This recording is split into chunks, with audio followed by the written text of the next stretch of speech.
So the topic of today is oatmeal, and I used to love oatmeal. I used to have it every single day as a breakfast, and I was told that it was healthy. And so today I want to share three things that you probably have never heard before relating to oatmeal. And the reason I'm bringing this up is because if you're consuming oatmeal for health reasons, you may change your mind after watching this video. Now, of course, I'm not telling you not to consume oatmeal. I just want to give you some additional information to think with that is not necessarily easy to find when you type oatmeal on the internet. And I'm not going to even cover what you probably already know, the sugary type of oatmeal in these little packets, this instant oatmeal, tons of sugar. You already know that's really bad. I want to talk about the oatmeal that's actually not sweetened, but it's interesting, even in the packets of instant oatmeal that has tons of sugar, apparently you could still have a little claim there that says that it's heart healthy. I mean, you'll see articles out there that'll say that oatmeal is one of the healthiest foods that you can possibly eat. It's considered a superfood. It will lower your cholesterol. It will help your diabetes and blood sugars. It will make your heart healthy. So the first thing I want to dive into, I'm going to put a bunch of studies down below so you can verify what I'm saying is true, is some studies done on oatmeal in relationship to blood sugars and insulin, as well as cholesterol. Now, when you read these studies, it does definitely say that there's a significant improvement in cholesterol, as well as blood sugars. Okay, both. And that's pretty exciting. I mean, like, wow, because if something is cholesterol friendly or it's blood sugar friendly, then, sign me up. But if you actually read the studies, it will say there's a significant decrease in cholesterol and blood glucose compared to the control. Now, what does this mean compared to a control? What is that all about? Well, you're comparing it to something else, right? And that comparison is white bread. That's right, white bread. So if you compare anything to white bread, it's going to be better in a significant way. So let's say, for example, you eat some white bread, okay? And let's say it spikes your blood sugars by 10 points. And then when you eat the oats, it only spikes your blood sugars by 5 points. And then we can say in the study, there's a significant difference. There's a much less, like 50% less spike in blood sugars than the controls. But that 50% improvement is not just, adding this to your diet and seeing an improvement in blood sugars. It's compared to something else. And then when you read on in the study, it says the improvement in blood sugars only occurred right after the meal. Okay.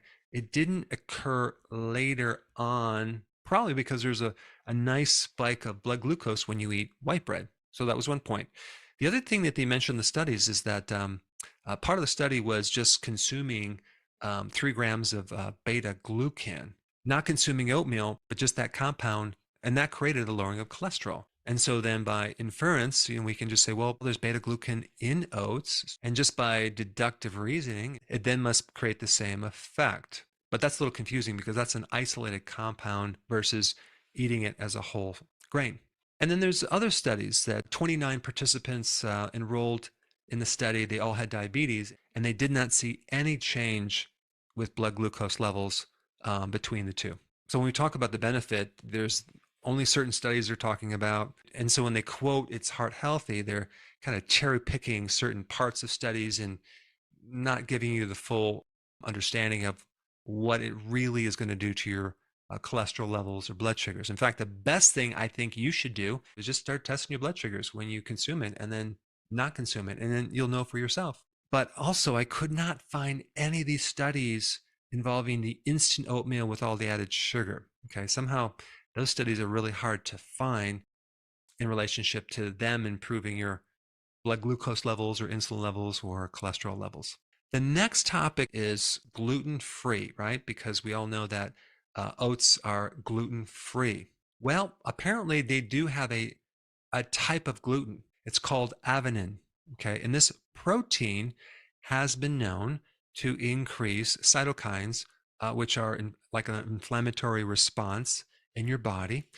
But here's the catch-22. It's delayed. You may not feel any symptoms for days later. So it's going to be very hard to make the connection between the two. But if you have irritable bowel syndrome or inflammation or celiac, you may find that eating oats can worsen the situation.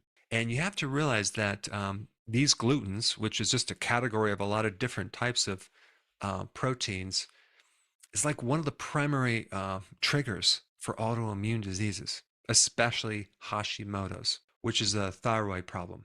Number 3, weed killer called glyphosate. It's interesting that the FDA, when they did the reports for studies on different foods, they kind of omitted oats for some reason. But we don't have to worry about that because Monsanto did their own studies, and that was the creator of glyphosate, and they said that it's completely safe. So we don't really have to worry about that. But of course, the World Health Organization did say that glyphosate is a carcinogen, and there was a lawsuit that was won in court by someone being exposed to glyphosate and winning millions of dollars because they developed cancer, and the type of cancer it apparently increases the risk for is called non-Hodgkin's lymphoma. But another organization called EWG, which I'll put a link down below, when they found traces of glyphosate, weed killer, in over 95% of samples of oat products. And it's not that this oat is genetically modified.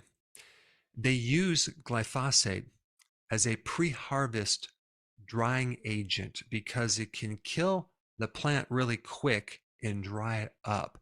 And that's what they use, not only in oats, but in wheat. I mean, this kind of goes beyond the genetically modified foods like in the corn, the soy, canola, that type of thing. So anyway, if you do have oats, of course, steel cut would be much better than the processed instant oats. And if you're going to eat it, make sure it's organic. Okay.